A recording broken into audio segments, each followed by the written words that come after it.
안녕하십니까? 홍쌤입니다. 주식보다 기업 오늘의 강의 시작하도록 하겠습니다. 예, 저번 시간에 프리캐시플로우의 개념에 대해서 에비타에 이르기까지의 그 논리적인 흐름, 그 다음에 어떻게 이해할 수 있는지에 대한 설명을 드렸는데요. 그때 이제 좀 중요하게 설명을 드렸던 부분 중에 하나가 바로 이 자본적 지출 부분입니다. 그래서 이제 자본적 지출에 대해서 설명을 드릴 텐데요. 음, 오늘은 그래서 이제 그 다뤄야 될 내용은 자본적 지출의 의미에 대해서 설명을 드리려고 그래요. 그런데 이제 자본적 지출에서 설명을 드릴 때 어떤 설명을 했었냐면, 현재 상태의 그 현금 흐름을 유지할 수 있는데 필요한 투자가 이루어지는 경우를 그 자본적 지출로 설명을 했습니다. 그러면 이제 회계를 좀 아시는 분들은 이런 생각을 하실 거예요. 그거 수익적 지출 개념일 텐데, 수익적 지출 개념인데, 무슨 얘기냐? 어, 현금 흐름표상에서 보면, 우리가 투자를 유형자산 투자, 무형자산 투자, 투자산 투자, 뭐 특히 이제 관계사 주식 같은 것들이죠. 뭐 이런 것들로 우리가 통상 얘기를 하는데, 수익적 지출을 뭐라고 하냐면, 자산의 원상 유지를 위한 일상적이고 반복적인 지출을 수익적 지출이라고 한다라고 얘기를 해요. 즉, 자산의 가치 증가가 없이 현재 상태의 자산의 유지를 위한 투자를 수익적 지출이라고 얘기를 하고, 거기에 관련된 비용들은 손익계산서상의 단기 비용으로 계산을 하거든요. 예를 들자면 수선유지비라든가 소모품비라서 그 자본적 지출이라고는 개념이 다른데 자꾸 그런 개념을 쓰고 있네라고 좀 이상하다고 생각하시는 분들이 계실 거예요. 자, 그러면 자본적 지출은 뭐냐? 자산의 가치가 증가하고 내용 연수가 늘어난다든가, 그러기 때문에 이게 단기에 어떤 영향을 주지 않고 장기에 걸쳐서 기간을 두고 영향을 주기 때문에, 그런 것들은 이제 감가상각을 통해서 비용 인식을 하게 되고, 재무상태표상의 자산의 증가, 유형자산, 뭐 무형자산과 같은 자산의 증가로 반영을 하는 게 일반적이죠. 그런데 여기서 보면 영업활동 현금을 해서 자본적 지출, 캐펙스를 뺐단 말이에요. 당연히 손익계산서상에서 이미 빠졌으니까 수익적 지출은 이미 빠져 있죠. 당기순이익에 감가상각비를 더하는 과정에서 보면 이미 그 수익적 지출은 빠져 있고, 그래서 자본적 지출을 추가로 뺀다 이거죠. 왜 그러느냐? 기본적인 개념은 이렇습니다. 현실상에 최소한의 자본적 지출이 없으면 기업은 영구 존속하지 못합니다. 이게 무슨 얘기냐? 이런 거 한번 생각해 보시면 될 것 같아요. 우리가 냉장고가 새로 나오지 않습니까? 그러면 삼성전자나 LG전자 같은 데서 냉장고를 계속 팔아먹으려면 새로운 모델이 개발이 안 되면 계속 팔아먹을 수가 없어요. 무슨 얘기냐? 5년 전에 나왔던 냉장고를 지금 살려고 한번 해보십시오. 살 수가 없어요. 구할 수도 없고, 그 값은 현저하게 낮은 가격이 됩니다. 좀 공장도가 이하로 내려가 있는 경우가 흔해요. 무슨 얘기냐? 현재의 현금 흐름을 유지하기 위해서는 적어도 신제품의 개발, 신규 냉장고의 개발과 같은 최소한의 자본적 지출이 없으면 그 기업은 쪼그라드는 거죠. 구형 냉장고만 파는 기업이 5년 후에 어떻게 매출을 유지할 수가 있겠습니까? 현금 흐름을 유지할 수 있는 방법이 없는 거죠. 즉, 우리가 설명했던 수익적 지출의 개념은 물론이고, 자본적 지출의 상당 부분은, 일정 부분은 그 기업의 수익성을 유지하기 위해서, 그 기업의 현금 흐름을 유지하기 위해서 필요한 지출이 필요하다라는 겁니다. 그런데 이제 사실상 그거를 명확하게 구분해낼 수 있는 방법은 없죠. 뭐 이렇게 또 다른 예를 든다면 이런 걸 생각해 보실 수가 있을 거예요. 예를 들어서 삼성전자에서 D램을 개발을 하는데, 옛날 뭐 4메가바이트 뭐 이런 D램을 개발해서 그대로 가져갔다면 삼성전자가 그대로 유지하고 갔다면 지금의 현금흐름을 유지할 방법이 없겠죠. 뭐 4메가에서 뭐 8메가, 뭐 16메가에서 꾸준히 와서 현재 상태까지 그 D램의 용량이 늘어났지 않습니까? 하지만 그런 것들을 고스란히 100%다 설비 투자한 내용들을 고스란히 반영을 해버리면 자본주의 지출이라는 부분이 과대평가되는 그 경향이 있는 거죠. 즉 자본주의 지출의 모든 거를 설비 투자를 전액을 다 현재 상태에서 유지뿐만 아니라 지속적으로 유지해 나가기 위한 투자로 전체로 다 계산해 버리면 답이 안 나온다고 보실 수가 있습니다. 무슨 얘기냐? 그 LG화학의 과거 그 현금표를 요약해 보면 이렇게 되겠죠. 총 영업활동 현금, 당기순이익의 감가상각비 등 기타 비용을 더한 거. 요거 정도가 총 영업활동 현금이고, 이게 운전자분으로 깔려서 돈이 들어간 거, 나온 거, 증가 감소된 거, 이걸 하게 되면 순 영업활동 현금, 바로 현금흐름표상의 영업활동 현금 액수가 이렇게 나온다고 볼 수가 있겠죠. 여기에서 시설 투자, 그다음에 투자자산 투자, 이런 것들을 해서 보면, 자, 보시면 2조 5천억 그 현금 창출했는데, 그 중에서 여기 보시면 시설 투자에 1조 6천억, 투자자산 투자 해서 거의 그 1조 그 7천억, 7,200억이 들어갔죠. 그러면 그 2조 5천에서 1조 7,500억이 들어갔고, 이때는 시설 투자에 그 영업활동 현금 2조 2천억 나온 거를 더 넣고 더 넣었지 않습니까? 그 다음 해에는 더 넣었어요. 1조 7천억밖에 안 나온 현금 흐름이 안 나오는데 1조 9천억이 나왔지 않습니까? 그렇게 투자를 그렇게 집행을 했다고요. 그래서 그렇게 따져보면 시기에 따라서 그 기업은 그 LG화학 같은 경우는 단기적으로는 이 잉여현금이 없는 것처럼 보인다는 거죠. 무슨 얘기냐? 이렇게 그 시설 투자의 증가분이 늘어나는 추세를 봤을 때 보면 사실상은 이 LG화학 같은 경우는 현상 유지를 위한 투자가 아니라 성장을 위한 투자를 지속적으로 해왔다라는 사실들을 알 수가 있습니다. 자, 그러면 어떻게 볼 수 있냐? 현실상 최소한의 자본주의 지출이 없으면 기업은 영구존속 하지 못하는데, LG화학의 경우는 그거 이상의 성장형 투자를 해왔다라고 볼 수 있고, 그러면 기존의 설비를 현금 흐름을 유지하기 위한 투자 정도를 어느 정도로 기준으로 잡아 볼 수 있느냐라고 보면 바로 이 감가상각비 정도를 잡아 볼 수 있습니다. 즉 감가상각비 등, 감가상각비, 무형자산상각비 같은 것들을 포함한 거예요. 그래서 그거 이상을 투자한 그만큼은 이 부분은 적어도 성장형 투자를 한 걸로 볼 수 있지 않을까? 아니라면 감가상각비의 증가분이 발생을 하고 매출 증가분이 발생을 하면서 총 영업활동 현금이 늘어나는 추세를 유지하고 있는 만큼은 성장형 투자를 한 게 아닐까라고 우리가 유추해 볼 수 있죠. 그래서 현실상으로는 최소한의 자본적 지출이 없으면 기업은 영구존속하지 못하기 때문에 적어도 유무형 자산의 투자, 바로 유형자산 투자, 무형자산 투자, 투자산 투자와 같은 현금이 투입되는 투자가 감가상각비보다 크다라고 본다면 성장형 투자를 했으리라고 우리가 유추할 수 있고, 이런 최소한의 투자는 적어도 감가상각비를 넘어가기는 쉽지 않다라는 것들을 현실적으로 감안해 보면 우리가 감가상각비 정도는 현실을 위한 투자로 들어가니 감가상각비를 감안 않고 우리가 현금으로 창출되는 액수를 단기순이익 정도로 봐도 별로 차이가 없겠구나라는 사실들을 알 수가 있죠. 즉 이전에 제가 그런 얘기를 했지 않습니까?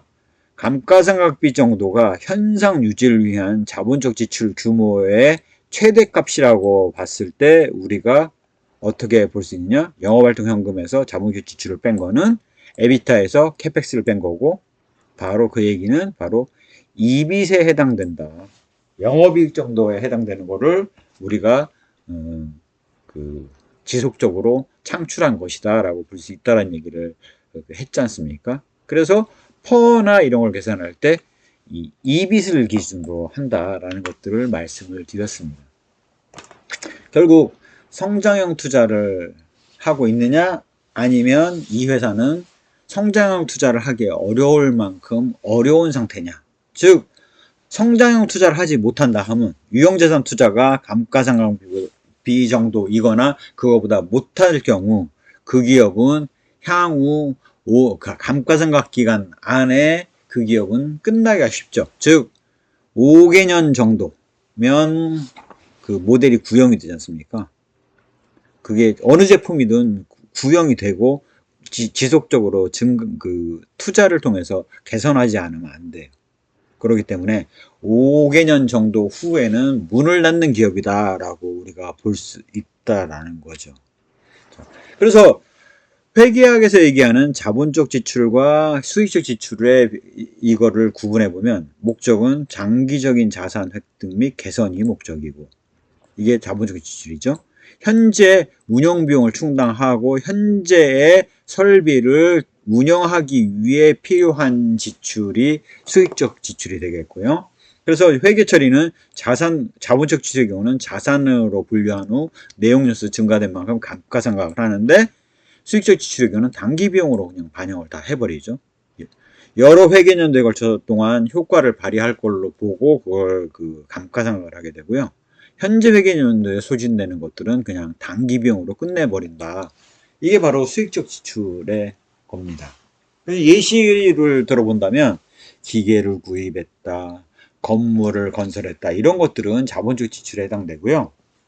수익적 지출에 해당되는 것은 급여, 재료비, 유지보수비, 소모품비, 수선 유지비, 이런 것들이 들어가겠죠. 그래서 그렇게 구분해서 돼 있는데, 현실은 수익적 지출 플러스 최소한의 자본적 지출 부분은 있어야지 해당 기업이 지속적으로 존속 가능하다.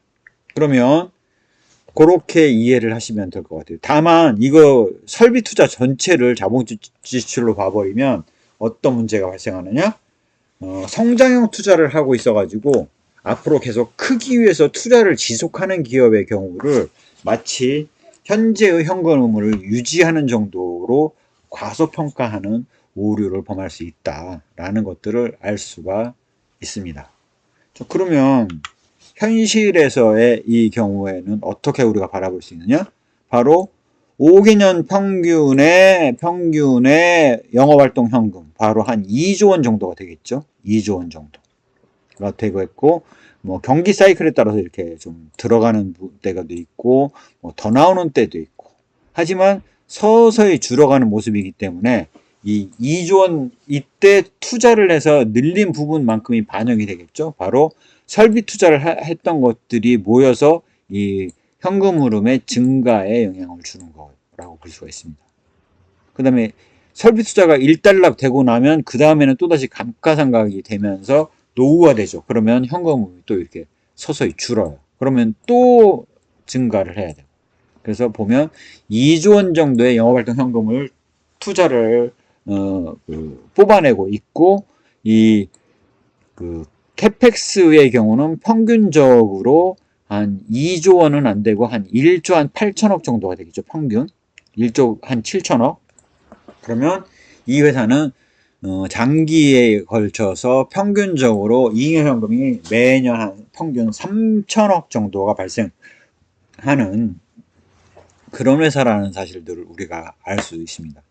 바로 한 해 한 해 보면 이렇게 여기는 영업활동 현금보다 더 많은 투자를 집행을 해야 되는 맛이 가는 회사야 라고 착각하실 수 있는데, 그게 아니고 투자의 효과는 장기적으로 나타나기 때문에 평균적으로 2조 원 정도의 영업활동 현금에서 시설 투자에 필요한 것들이 한 1조 7천억 정도가 되니 평균적으로 한 3천억 정도가 매년 잉여현금이 창출되는 회사다라는 것들을 감을 잡을 수 있어야 됩니다. 이렇게 봐야지 이걸 기기적으로 해서 한 해의 숫자를 가지고 자본주의 지출은 설비 투자 전체에 하고 이걸 다 빼버리면 성장형 투자를 하는 회사의 경우는 왜곡될 수가 있다. 앞으로 현금 흐름이 늘어나는 투자를 하는 데인데 늘어나지 않는 것으로 앞으로 점차 없어질 회사로 간주하는 오류를 범할 수 있다라는 겁니다. 특히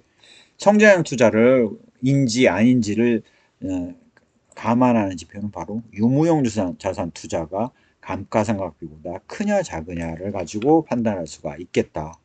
즉 감가상각비를 기준으로 해서 그 정도까지는 그 해당 회사의 현금 창출력을 유지할 수 있는 최소한의 자본적 지출로 봐야 되고, 그거 넘는 경우에 액수는 성장형 투자를 집행하고 있는 거구나라는 사실들을 우리가 그 감을 잡을 수 있겠다라는 겁니다.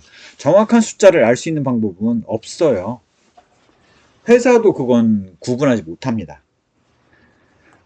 그렇게 해서 이제 우리가 투자하는 입장에서 판단할 수밖에 없고요. 여기도 보시면 한 6, 7천억 정도 내지는 8천억 정도, 그 다음에 1조 원, 1조 1천억 정도로 점차 성장을 하면서 감가상각비가 늘고 있잖아요. 감가상각비가 늘어난다는 얘기는, 늘어나고 있다는 얘기는 이곳은 지속적으로 과거에 성장형 투자를 해왔다? 정말 그러냐? 감가상각비가 7천억 정도인데 여기 설비 투자에 1조 7천억을 했잖아요. 1조 원을 성장형 투자를 한 거예요. 7천억 정도를 했잖아요. 근데 2조 2천억을 했지 않습니까? 그러면 7천억을 뺀 1조 한 4천억 정도를 성장형 투자를 하고 있는 거죠. 성장형 투자를 하고 있고, 성장형 투자를 하고 있다라는 사실들을 우리가 알 수 있는 겁니다. 그래서 재무제표를 볼 때, 이 기업은 앞으로 현금 창출력이 늘어날 가능성이 높은 데구나, 아닌 데구나, 라는 사실을 우리가 파악할 수 있겠고요. 적어도 해당 기업이 이렇게 공격적인 투자, 성장형 투자를 진행하고 있다라는 얘기는 상당한 확신을 가지고 그 어느 부분에 있어서인가 잘 되어 나가고 있고 잘 될 거라고 생각하고 있는 투자이다라는 사실들을 알 수가 있겠고요. 지속적으로 그 잉여현금이 창출이 늘어나는 구조를 만들어내면서 물론 이제 그 외부 상황 변화에 따라서 좀 왔다 갔다 하죠. 여기도 보시면 영업활동 현금이 늘었다 줄었다 하지 않습니까? 그럼에도 불구하고 이 기업은 성장형 투자를 통해서 앞으로 현금 창출 능력을 꾸준히 증가시킬 수 있는 회사이다라는 사실들을 우리가 알 수가 있다는 얘기를 말씀을 드리겠습니다.